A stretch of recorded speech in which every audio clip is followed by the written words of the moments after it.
set yourself above. But all forgiving God, you claim that you believe in.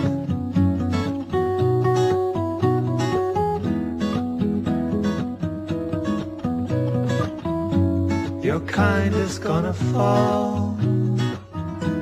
Your ship is sinking fast and all your able men are leaving.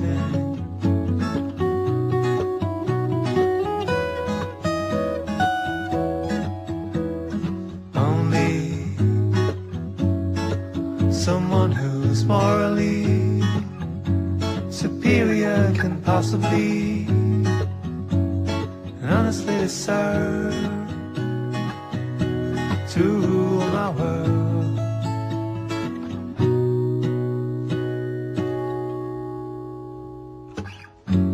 I talk before I think. You shoot before you know who's in your line of fire.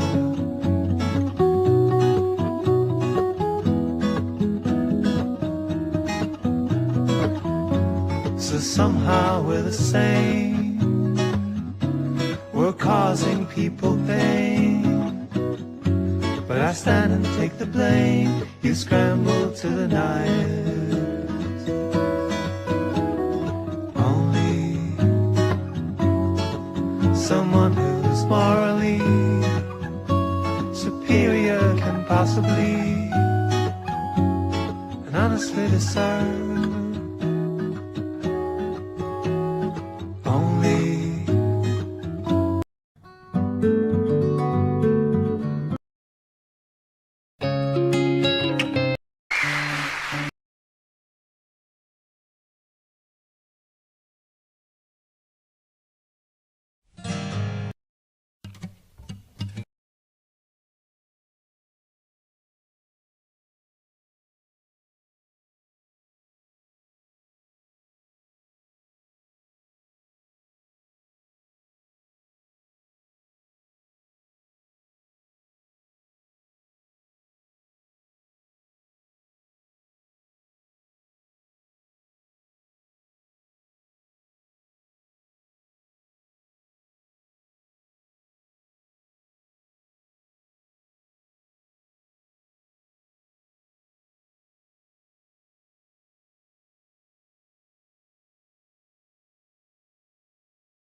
Монгол хүн байгаа мó байхгүй мó?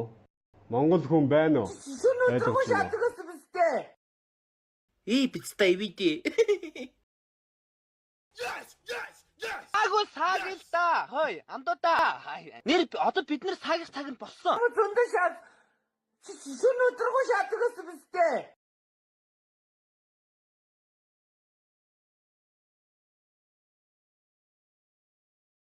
What the dog doing?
You see here a figure which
is apparently, as you look at it, two faces in profile about to kiss each other. Now, if we draw back a little from those two faces, we can see on the white area in between them the form of a cup. But the interesting thing about this is that as you look at it, you will either be able to see the form of the cup or the form of the two faces in profile, as it were, about to kiss each other. You can alternate them between them very rapidly, but you will not be able to see them both that way at the same time. Avidya, which meant a means non, vidya, knowing. Non-knowing or ignorance, or better, ignorance. Ignorance, in other words, leaving something out of account. Either the white must be the background and the black the figure on the ground, or else the black must be the background and the white cup showing up on it. And so in this way, we are unable to see really, we can think it. After a while we can get accustomed to the idea that the figure and the ground, the black and the white, are mutually necessary to each other. In that figure that I showed you, you could say both the cup with the stem and the two faces are there. But our ideas about them, our concepts, are mutually exclusive, and we cannot see them both at the same time. And in the same way, in this figure that I drew, we either see the sawn-off stumps or the bear claws. It's difficult to see this figure both ways at the same time. When you're looking at the white figure in that illustration, which is the cup, you, as it were, identify with the cup. When you look at the two faces, you identify with the profile. So in the same way, when we experience the world around us, we identify with the subject, the knower. We don't identify with what we see. But as a matter of fact, if there is nothing seen, there is no experience of a seer. If there is no seer, there is no experience of anything seen. They both go together in the same way as the black and the white. And this idea that the yes and the no, the black and the white, the inside of a class, say we draw a square as representing fundamentally the idea of class.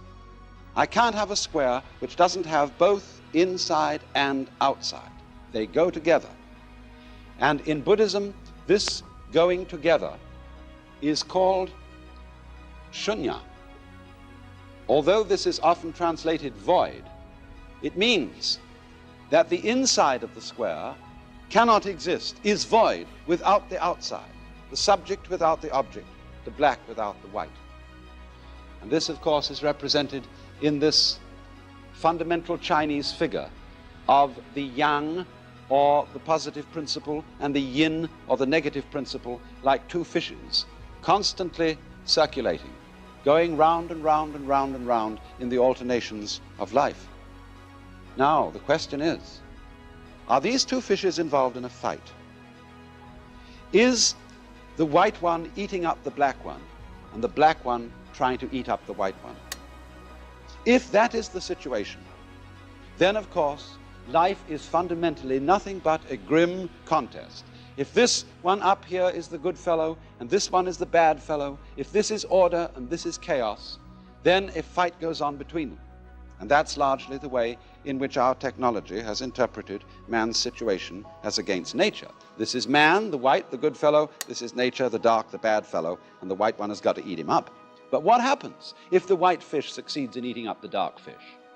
The white fish disappears as well as the dark one, because the white one is only there in relation to the dark. So then, if these two fishes, as it were, wake up, if this one wakes up and this one wakes up, which is called awakening in Buddhism, they realize they're one. In other words, they go together. They're inseparable from each other. And this realization is that experience, which is called in Zen Satori, or in Buddhism, Bodhi, awakening. This sudden dawning on our consciousness that life is not really a contest to make yes triumph over no, to make the positive triumph over the negative. The two sides go together.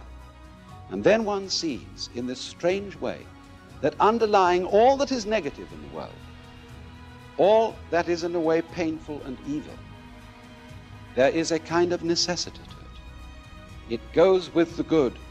It is necessary for the good. Disorder is necessary for the manifestation of order, just as you must have, say, a black background to show up a light figure. And then when one sees that, a profound transformation takes place in one's attitude to the world. That is to say, instead of looking upon life as a contest, it becomes a dance, it becomes a game.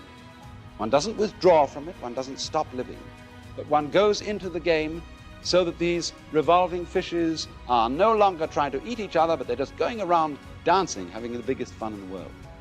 The organization of human life, its systems of communication and systems of control are extended more and more and more in just the same way, for example, that by assimilating the minerals out of the soil and the rays out of the sunlight, a plant like a fern grows and grows and grows and extends its form.